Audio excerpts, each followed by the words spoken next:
everybody, it's Brandi Maynard from giftedresources.com. I'm here today to talk about 10 people who have influenced gifted education. Prior to this lesson, you should listen to the lesson that I did on pegging, using the pegging system. We're going to be using the pegging system today to peg these 10 people along with what it was that they did for gifted education.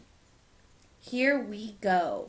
The 10 pegs are 1. Sun, 2. Eyes, 3. Triangle, 4. Square, 5. Fingers, 6. Sticks, 7. Up, 8. Octopus, 9. Baseball, and 10. Hen. All right, using those pegs, here we go. 1. Sun. First of all, I want you to imagine a man, and his name is George, and this man is standing at the racetrack. And he is going to bet on a horse. George bets on a horse. He is sweating from the sun. There is so much heat and humidity this day. And George bets on a horse. And he bets on horse number 1. And the horse's name is Autonomous. Attaboy for short. So George is standing on the racetrack, betting on this horse Attaboy, Autonomous. And as the horses are rounding the backside of the track, George is shouting, "Autonomous, autonomous, autonomous." George bets on Autonomous to win the race. Number 2, Eyes. Now some of you remember the story of Jean Bonnet. And Jean Bonnet was murdered, and it's such a sad story. But if you've ever seen a picture of Jean Bonnet and you look into her eyes, she has the most beautiful blue eyes. So imagine yourself looking into Jean Bonnet's eyes, and her eyes are striking, and you look deeper and deeper into them. And in her left eye, you notice the word I. And in the right eye, you notice the letter Q. In the left eye, you notice the letter I. And in the right eye, you notice the letter Q. And you're looking into Jean Bonnet's eyes. 3, Triangle. Now, I live in Washington State, and there's this one particular apple tree in our state that has these beautiful blossoms. They're actually triangle blooms. They are the most amazing thing, and when you walk through the apple orchards, you can smell the beautiful fragrance of the apple blossoms, and you look at these blooms, and they're triangle. And these blooms are encouraged to grow by the workers that work in the orchards. All of them, by the way, have the name Benjamin. And all of these men named Benjamin are encouraged to chant, "Kansas City apples are sweet eaten." Say it with me. Kansas City apples are sweet eaten. And they walk by these beautiful, beautiful blooms, triangle in shape. All of these men are named Benjamin, and they chant, "Kansas City apples are sweet eaten." Washington is an odd place.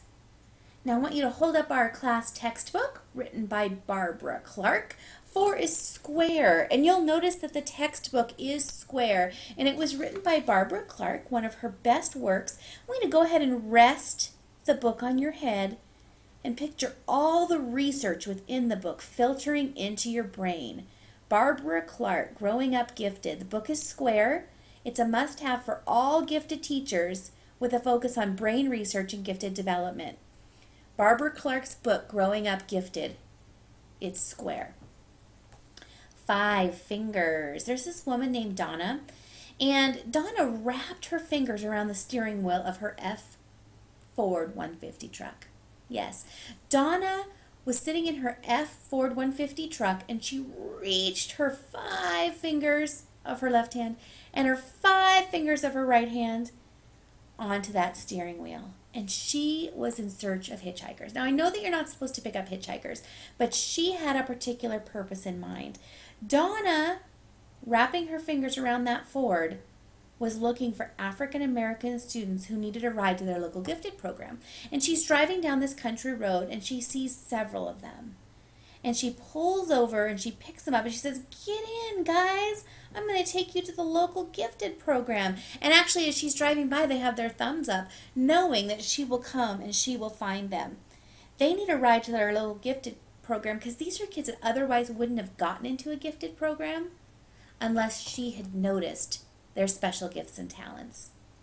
And this is Donna, and she's driving her Ford down the road, and she's picking up African American students, taking them to the local gifted program because they would not have otherwise gotten noticed if it weren't for her.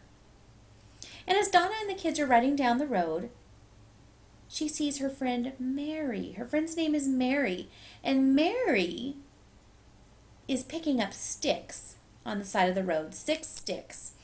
And she's picking up these sticks, and when Donna stops, Mary told her that she was identifying rare varieties of sticks that she found on the side of the road. She found sticks from all sorts of trees on the side of the road, but these were rare varieties. She handed each one of the sticks to the African American kids and told them that she saw something in them that the school system was overlooking. She handed each child a stick and told them what it was that she saw in them that the school district was overlooking. She shared a quality, a trait, an aptitude, and a behavior that they possessed. A quality, a trait, an aptitude, or a behavior that they possessed. But it wasn't identified by traditional methods. Next is 7 Up. And some of you may have seen the movie Gallagher. And Gallagher is bigger than life. Gallagher is known all over the field of gifted education. If it happened in gifted ed, Gallagher was probably involved. Now you know Gallagher. Big guy. In fact, he's such a superstar, he is almost at superstar status with the likes of Michael Jackson. And Gallagher was chosen to do a 7-Up commercial. Yes, a 7-Up commercial. Luckily, his hair didn't catch on fire. But Gallagher did this 7-Up commercial that talked about gifted education. And again, if it happened in gifted ed, Gallagher was probably there. 8, Octopus. Now, there was this man named Howard. And Howard was a master gardener, yes. He was a master gardener, and one day the strangest thing happened. He was out doing his normal gardening tasks. Now, Howard went out every day to do these tasks when all of a sudden an octopus came up from out of the dirt and started waving all of its tentacles. It had 8 words tattooed on the tentacles. Howard looked. Suddenly he shouted, "This octopus has different ways of being smart." And on each of the tentacles, one word was written that was a different way of being smart. And Howard used this to his advantage. 9 is baseball. Back in the 1930s, women were finally able to play baseball for the New York Yankees. And as long as they were gifted in the sport, they were able to play. Now, in order to be on the team, they needed to haul $9 worth of baseballs out to the field. These ladies were known as the Elite A Hollingworth team. Yes, the Elite A Hollingworth team. These were highly capable baseball players in the 1930s that were put on the team. And 10 is hen. And you may have heard of the goose that laid the golden egg. We've all heard of the goose that laid the golden egg. This was the hen that laid the golden egg. This hen's name was Sandra. And Sandra was at a lab at Kaplan University. And when they put a certain cap on this hen, and the cap said Kaplan, the hen laid all different kinds of golden eggs. Some were gold-plated, some were Black Hills gold, and other were 24-karat gold. Some were 14, but most were 24-karat. And every time this hen laid the egg, the researchers would shout, "Kaplan!" When another egg was laid, they would shout, "Kaplan!"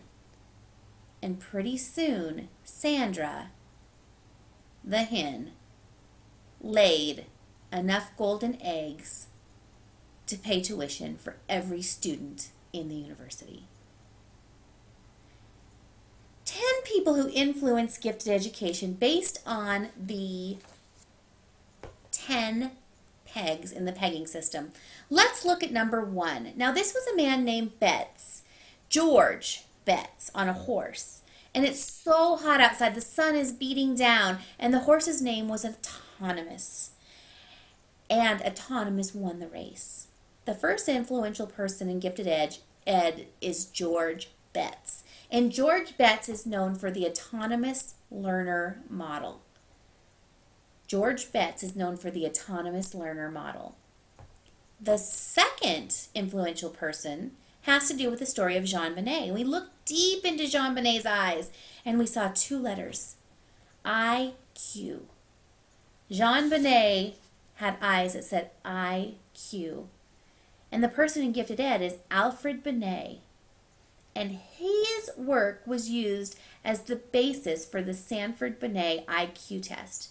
Alfred Binet helped with his work with the Sanford-Binet IQ test. 3 is triangle.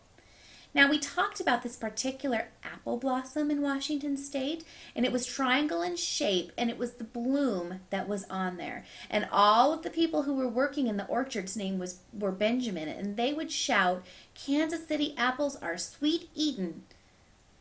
And then the apples were picked. And the influential person is Benjamin Bloom, and he created Bloom's taxonomy. And I like to use a memory technique to remember, and I always say to myself, Kansas City apples are sweet eaten. Kansas starts with K, which is knowledge. City starts with C, which is comprehension. Apple starts with A, which is analysis. R starts with A, which stands for application. Sweet starts with S, which stands for synthesis.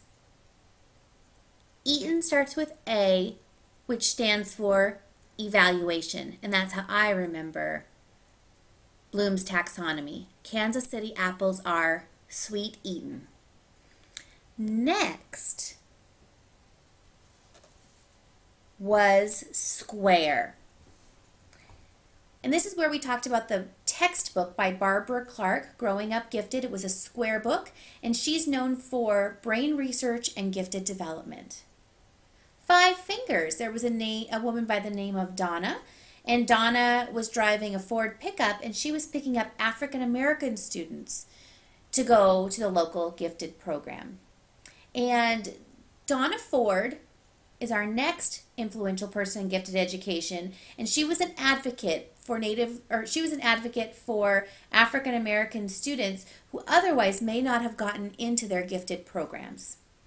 6 sticks was Mary Fraser, and Mary Fraser, Dr. Fraser, was picking up sticks on the side of the road, and she was influential in coming up with identification procedures for gifted kids whose giftedness may have been masked by cultural differences. And she looked at traits, aptitude, and behaviors that they possessed. 7, Gallagher, bigger than life. If something happened in gifted education, James Gallagher was probably involved. And he is our poster child for gifted education. 8, octopus.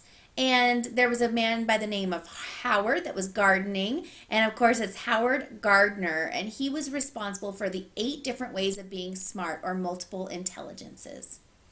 9 is baseball. And there was an elite group of women that played in the 1930s.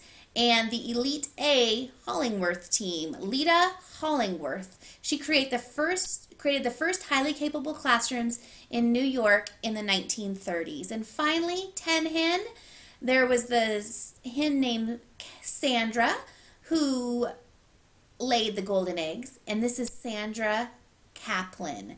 And the eggs that were laid were different types of eggs. And she was responsible and helped shape differentiation with gifted and talented students. And that was Sarah Kaplan. I hope that you enjoyed the 10 influential people in gifted education and were able to peg those to the memory system so you can pull them up at any time. Check back with me often, and thanks for playing. Bye.